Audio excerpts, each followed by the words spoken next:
안녕하세요. BTX입니다. 오늘 누가복음 21장을 살펴보겠습니다.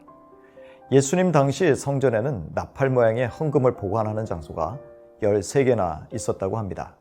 그런데 이 나팔 모양의 헌금통에 동전을 넣으면 소리가 났기에 부자들은 돈을 내는 소리가 크게 들리게 하기 위해서 일부러 작은 단위의 돈으로 바꾸어서 많이 부었다고 합니다.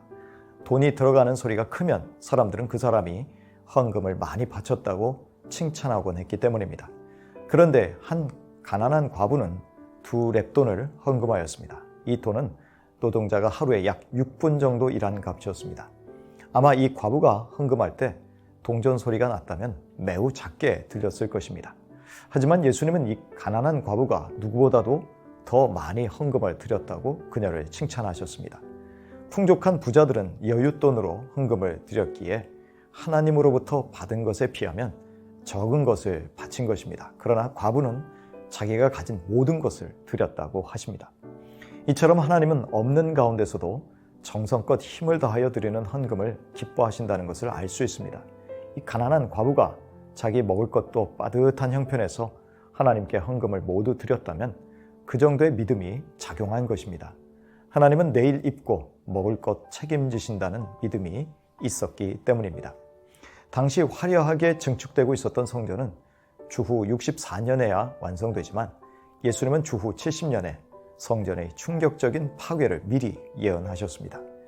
잎사귀는 무성하였지만 열매는 하나도 찾아볼 수 없었던 당시 유대인들의 신앙 상태에 대한 심판이 성전의 철저한 파괴로 나타날 것을 예언하신 것이죠.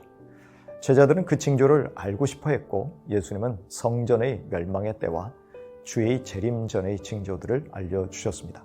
그 목적은 성도들로 하여금 경계를 받아서 주의하도록 하기 위해서였습니다. 뒤에 나오는 설명들은 종말에 일어날 일들의 전조로서 1세기에 예언이 성취되었습니다.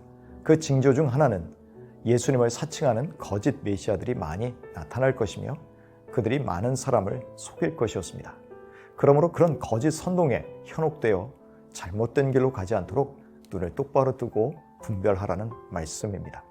또 다른 징조는 국가 간, 민족 간의 전쟁의 수문들입니다. 또한 곳곳에 지진과 기근이 있을 것이라고 하십니다. 이런 일들을 보면 끝이 아니요 재난의 시작인 것을 알아야 합니다. 그리스도를 믿는 사람들이 또한 핍박을 당하게 된다고 하십니다.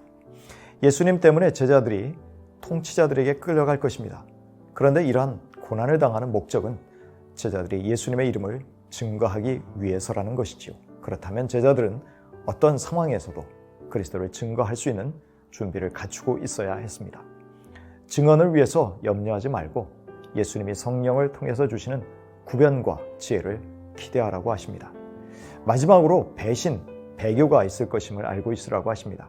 심지어 가족들이나 가까운 친척들과 친구들도 믿는 자들을 죽음으로까지 내몰 것이라고 하십니다. 예수님은 성도들이 몇몇 사람들에게만 미움을 받을 것이 아니라 모든 사람에게 예수 이름 때문에 미움을 받을 것이라고 하십니다. 하지만 머리카락 하나도 잃지 않을 것이니 참고 견딤으로 스스로의 목숨을 보존해야 했습니다.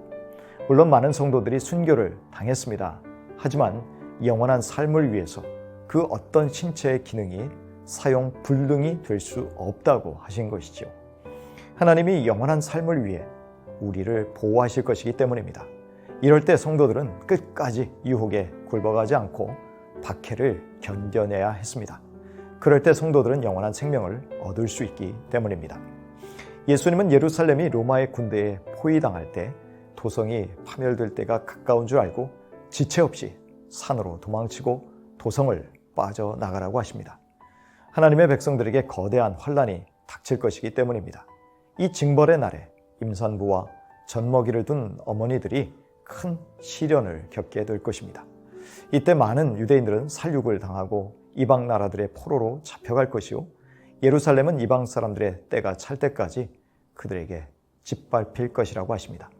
이 말씀은 각 나라의 이방인들이 주님께로 돌아오기까지 유대인들은 여전히 고통을 받게 될 것임을 의미합니다. 이후에 구약의 예언대로 1월 성신과 바다의 징조들이 나타나 많은 민족들이 괴로움을 당하고 공포에 들 것입니다. 그때의 사람들은 인자이신 예수님이 구름을 타고 심판주로 재림하시는 것을 보게 될 것입니다. 무화과 나무의 비유는 주님 재림의 징조를 살피며 깨달으라는 말씀입니다. 이러한 징조들은 예수님이 말씀하셨으니 분명히 이루어질 것이라는 확신을 가져야 합니다. 예수님은 이 세대가 끝나기 전에 이 모든 일이 다 일어날 것이라고 말씀하셨습니다.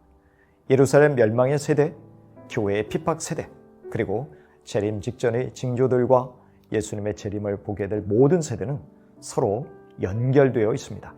앞의 세대가 마지막 종말을 보증하고 있으므로 이 세대가 끝나기 전에 이 모든 일이 다 일어날 것이며 예수님의 예언은 결코 없어지지 않는다고 말씀하신 것이죠. 이토록 예수님이 우리에게 말세 징조들을 알려주셨다면 늘 그 징조들을 주시하면서 기도하고 늘 깨어 있으라고 하십니다.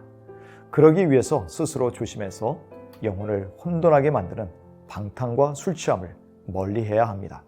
아울러 세상의 염려와 걱정으로 마음이 짓눌려 영원한 세상에 대한 기대와 소망에서 멀어지지 않아야 했습니다. 그래야 예수님의 재림을 잘 준비하게 될 것이라고 하십니다.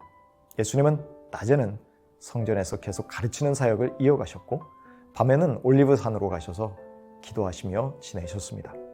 말세를 살아갈 우리에게 예수님은 많은 징조들을 주시면서 깨어서 기도하며 주님의 재림을 준비하라고 하셨습니다. 누가복음 21장 34절 이하입니다. 너희는 스스로 조심해서 방탕과 술 취함과 세상살이의 걱정으로 너희의 마음이 짓눌리지 않게 하고 또한 그날이 덫과 같이 너희에게 닥치지 않게 하여라. 그날은 온 땅에 사는 모든 사람에게 닥칠 것이다. 그러니 너희는 앞으로 일어날 이 모든 일을 능히 피하고 또 인자 앞에 설 수 있도록 기도하면서 늘 깨어 있어라. 디모데전서 6장 14절입니다. 우리 주 예수 그리스도께서 나타나실 때까지 흠도 없고 책망받을 것도 없이 이 명령을 지키라.